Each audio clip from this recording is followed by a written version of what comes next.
Before choosing a dryer, make sure you have enough space and that it will fit with your washing machine. Most dryers are 27 inches wide, but manufacturers are offering larger capacity models measuring 2 to 3 inches more. There are also compact models coming in at about 24 inches wide or less.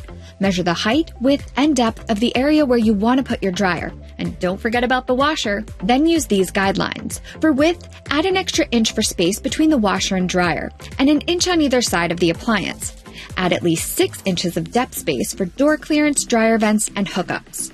If your laundry center is near a bedroom or other living area, consider noise carefully. Our tests find you can put dryers that score very good or excellent in our noise tests near a bedroom. Models that score lower can make annoying sounds that can last the entire cycle. You can choose between a gas or an electric dryer. Electric dryers make up the majority of dryers sold in the US. They're less expensive, but they cost slightly more to operate. You'll need a 240-volt outlet to run an electric dryer.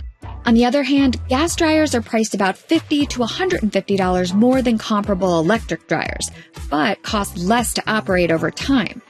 You can run a gas dryer on a typical 120-volt outlet, but of course, you'll need the gas hookup. Capacity, basically how much laundry you need to dry per load, should play a big role in the type of dryer you buy. If you've got the space, full-size dryers are a more practical choice.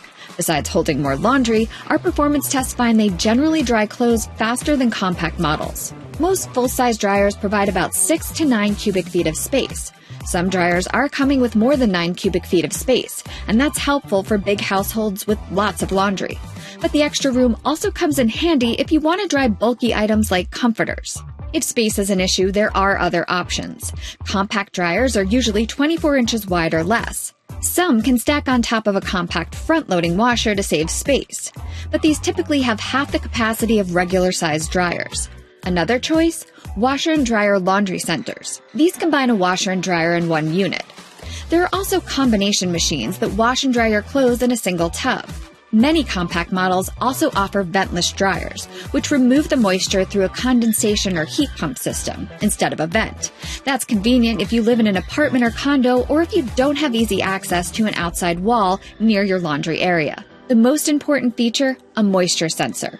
Our tests show it recognizes when a load is dry faster than a traditional dryer thermostat. That means less energy is used and your clothes aren't exposed to extra heat.